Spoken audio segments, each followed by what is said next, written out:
Hello, everybody, and welcome or welcome back to the second shelf and to sort of a chatty update video.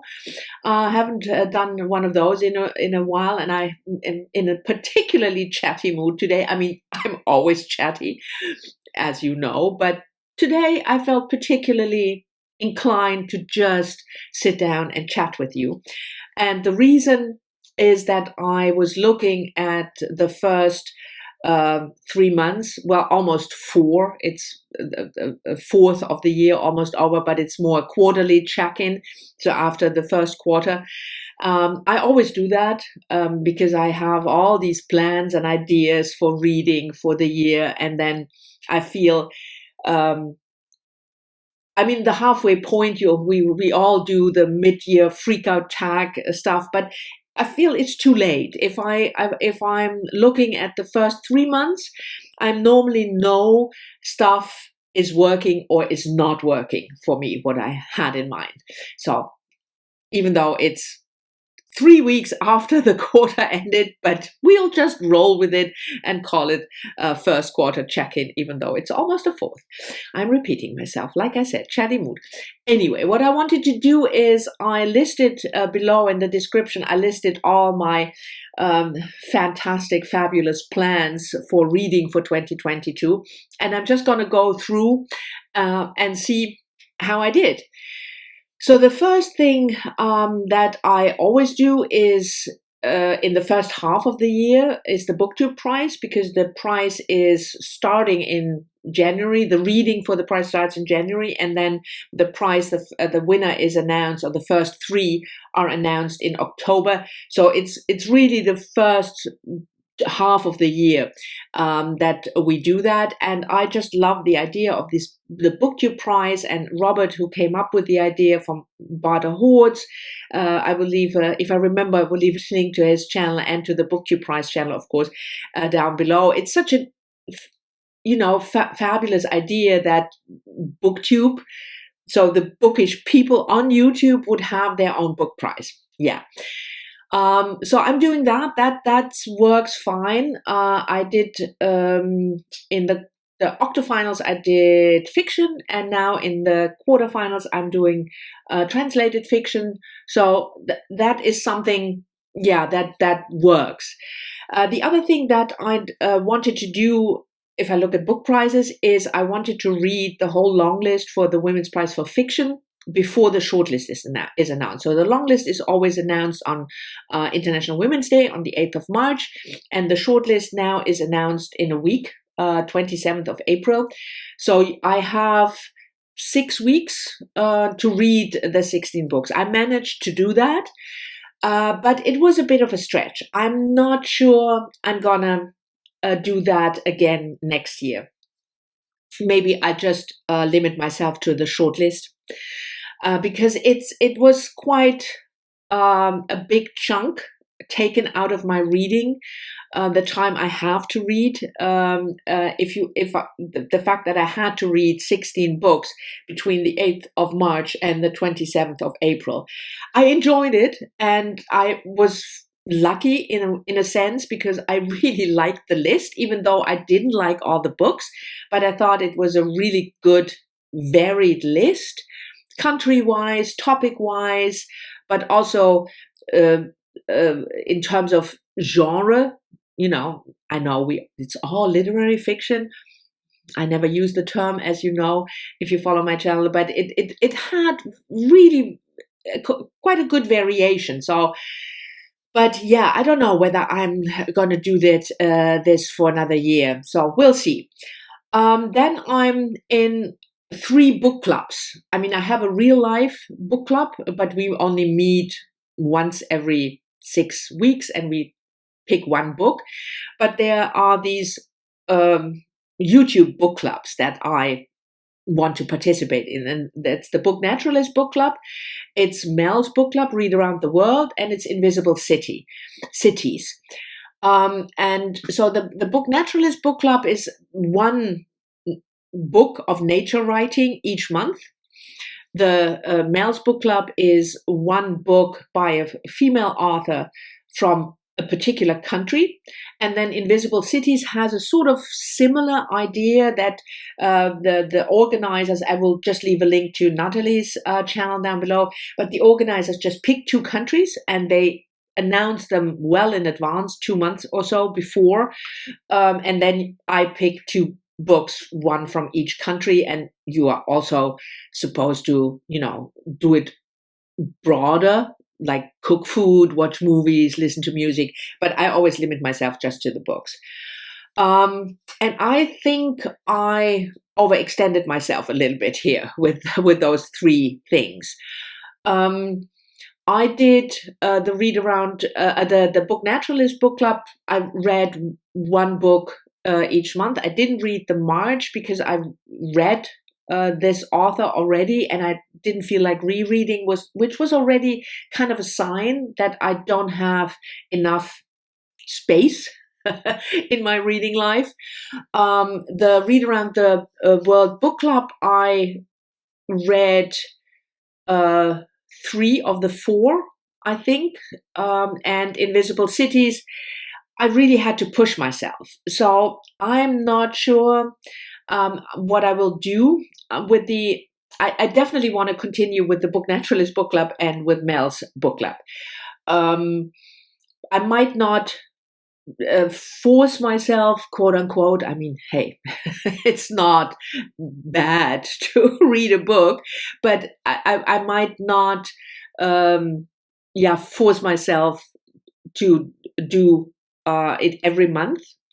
Maybe I also have a look which country, which book we do. And for the Invisible Cities, I might just reduce it to 1. I mean, it's a pity because it really broadens my horizon for the Book Naturalist book club, because nature writing, 2 years ago, I did not read any nature writing. So Heidi and Doris from My Reading Life and all the books are definitely to blame that I became an enthusiast of nature writing, which is fantastic. So I felt that really broadened my horizon, and certainly Mel's book club and Invisible Cities broadened my horizon, because it asks me to. I mean, Mel just picks a book from a country. I don't even have to do any research. I just have to buy the book or borrow the book and read it. The Invisible Cities, they choose the country, but I have to choose my own books. But I've read books that I would have never read. But still, it feels a bit much, those 3 every month. But maybe because now I'm done with the Women's Prize, that might also help me a little bit. But I'm just taking it a little bit more, a little easier with those 3, and maybe not every month, and maybe I just write down the books, or but we'll see. It felt a bit much. And then let's have a look. I have my own reading plans. That's the 1001 books you have to read before you die. The author spotlight, which is Susan Sontag. The topic read that I started, I think, 2 years ago, it's Feminism. I really want to educate myself about history of feminism, but also I want to read contemporary feminists with a different background than I do, so not white, Western feminists. And I wanted to reread 1 fiction book each month. So with the 1001 books you have to read before you die, I'm doing really well. If you're not familiar, I made my own list, because there are books you can buy, 1001 books you have to read before you die. But I felt that there were not enough women and not enough books from all over the world. It was very Western and it was very male. So I made my own list, and you can have a look. It's a Goodreads shelf. Just be inspired, and suggestions are always welcome. I have a separate list with possibles, so you can always look whether a certain book that you feel should be on the list is on the list, and if not, you can tell me, and I will check it out. So I was planning on reading about 52, so one book a week. And that works perfectly. I don't feel bogged down by this. I'm really excited still. And so far I've read more than 20 books if I look at the first quarter, I think it's 18 books. So that's more than 5 a month. That works fine. I think it might be more difficult when we go further, but I still have like 600 books to read. Not sure I will accomplish that in my lifetime. But now the choice is so broad. So I have so many choices that I always find something. So that works fine. And I really like this project, I have to say, even though I invented it myself, but I'm really enjoying it. So it doesn't feel like a chore. Then the author spotlight, it's not going that well, and not because I made a wrong choice. I'm still, Susan Sontag is one of my leading ladies, if you will, book-wise. I really admire her, the things she wrote, fiction and non-fiction, but also her life. But I really have to push myself to read the books. It's only one each month. So I'm not sure. Maybe I'm just going to take a break with the author spotlight for now, and maybe resume after the summer or something. I'm not sure yet. But I always feel, I don't know how about you, but I love making these plans. Of course, I'm a list person. But I don't want reading to be a chore at all. It's not only for fun. So I read books that are not fun, that are difficult. That's all fine. But I have to do a lot of things in my life that I probably wouldn't do if I were rich. But reading, that shouldn't be one of those. So I will have to look at the author spotlight. Maybe you have suggestions. I don't want to change the author. I think that's not the point. It's more that it's just another book that I have to read. And yeah, there are too many of those, maybe with the BookTube prize and the women's prize and then the 3 book clubs. But I don't know, because the 1001 is also books I have to read, but maybe because the choice is such a big choice, it doesn't feel that way. I'm not sure. Because the feminism also works really well, but there is so much to choose still. I mean, I've read quite a bit feminist literature, but there is still so much. And I think it also helps me that I read a lot of those books together with Kathleen, from Kathleen Ann, because we both want to educate ourselves about feminism. That always helps me. So that works fine. And the reread is just as it is with the author spotlight. I did reread 2 or 3. So I try to pick one at the beginning of the month, go through my bookshelf and then pick one that I either read, that I really feel like rereading, and that might have something, a connection with the theme of this month. For instance, for March, I reread My Sister the Serial Killer because it was March Mystery Madness, so crime fiction. But it's not working as well as I thought. So I'm not sure what to do with that. Maybe what I probably might do is either put this on hold and not make it a fixed thing, or just do it every other month or something. Because it feels like a chore, and that's never good.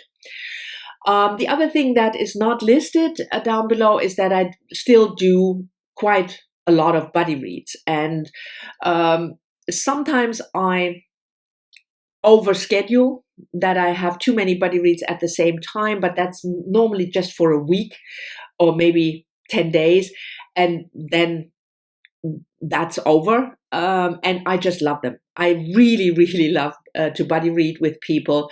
I'm selective, I have to say, about with whom I read, because it again has to be a chore, and I want to have a good discussion, and I want to get to know the people a little better that I buddy read with, and I have friends that I buddy read with.